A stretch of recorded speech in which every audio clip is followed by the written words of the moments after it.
Seja muito bem-vindo a mais um vídeo do Corpo Astral. Dando continuidade ao projeto de leitura do livro A Gênese, de Allan Kardec. No episódio de hoje, iniciaremos o capítulo 3, O Bem e o Mal. Este capítulo é dividido em 3 seções: origem do bem e do mal, o instinto e a inteligência, e destruição dos seres vivos uns pelos outros. Hoje nós iniciaremos a seção Origem do Bem e do Mal, com os tópicos de 1 a 6. Se você quiser, acompanhe o livro enquanto ouve, isso ajudará no processo de estudo. Para ter acesso ao livro, confira o link na bio do nosso Instagram, @canal Corpo Astral. Curta e compartilhe este vídeo para fazer com que essas reflexões ajudem a cada vez mais pessoas. Siga o canal e ative o sininho para receber notificações de lançamentos. Sem mais delongas, vamos ao conteúdo. Capítulo 3, O Bem e o Mal. Seção Origem do Bem e do Mal. Tópico 1. Sendo Deus o princípio de todas as coisas e sendo todo sabedoria, todo bondade, todo justiça, tudo o que dele procede há de participar dos seus atributos, porquanto que é infinitamente sábio, justo e bom, nada pode produzir que seja ininteligente, mal e injusto. O mal que observamos não pode ter nele a sua origem. Tópico 2.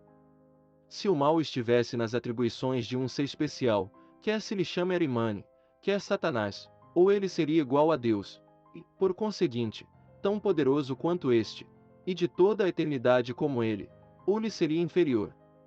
No primeiro caso, haveria duas potências rivais, incessantemente em luta, procurando cada uma desfazer o que fizesse a outra, contrariando-se mutuamente. Hipótese está inconciliável com a unidade de vistas que se revela na estrutura do universo. No segundo caso, sendo inferior a Deus, aquele ser lhe estaria subordinado. Não podendo existir de toda a eternidade como Deus, sem ser igual a este, teria tido um começo. Se fora criado, só poderia ter sido por Deus, que, então, houvera criado o espírito do mal, o que implicaria negação da bondade infinita.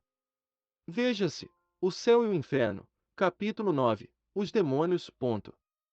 Tópico 3. Entretanto, o mal existe e tem uma causa.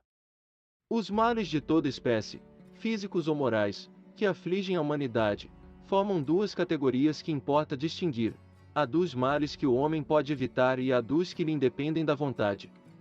Entre os últimos, cumpre-se incluam os flagelos naturais.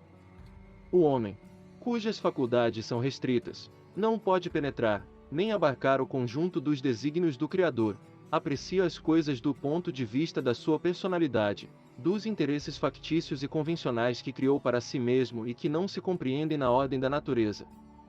Por isso é que, muitas vezes, se lhe afigura mal e injusto aquilo que consideraria justo e admirável, se lhe conhecesse a causa, o objetivo, o resultado definitivo. Pesquisando a razão de ser e a utilidade de cada coisa, verificará que tudo traz o sinete da sabedoria infinita e se dobrará a essa sabedoria, mesmo com relação ao que lhe não seja compreensível. Tópico 4.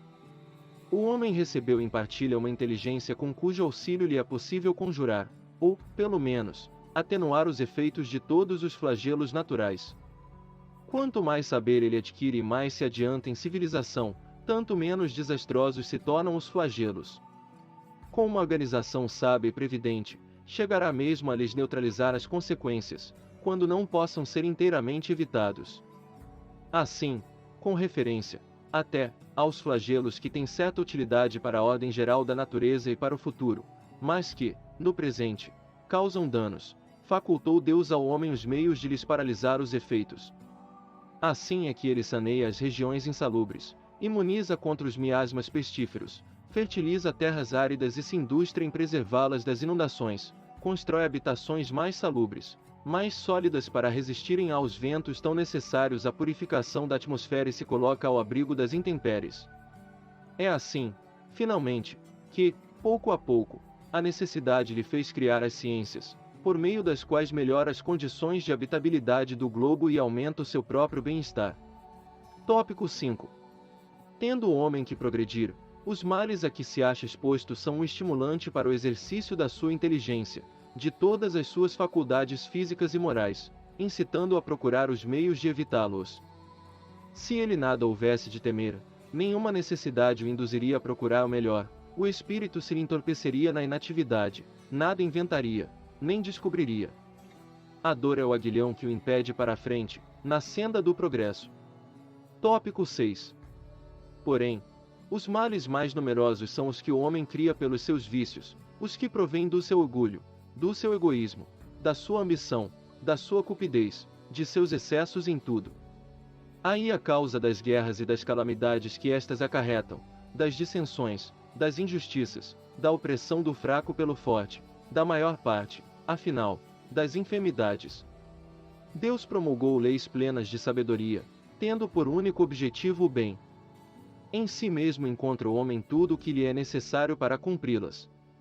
A consciência lhe traça a rota, a lei divina lhe está gravada no coração e, ao demais, Deus lhe a lembra constantemente por intermédio de seus messias e profetas, de todos os espíritos encarnados que trazem a missão de o esclarecer, moralizar e melhorar, nestes últimos tempos, pela multidão dos espíritos desencarnados que se manifestam em toda a parte. Se o homem se conformasse rigorosamente com as leis divinas, não há duvidar de que se pouparia aos mais agudos males e viveria ditoso na terra.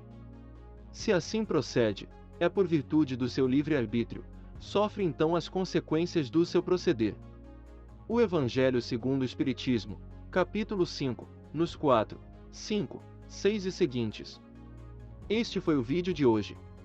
Se você gostou, compartilhe com seus amigos, e ajude a esse conteúdo chegar mais longe. Para mais vídeos, acesse nosso canal e confira nossas playlists. Nos ajude a manter o canal contribuindo com qualquer quantia em nosso Padrim, Apoia-se, ou no Patreon. Parte dos valores arrecadados serão doados para instituições de caridade todo final do mês, e o comprovante da doação é divulgado em nosso Instagram. Muita força e paz para você. Até a próxima!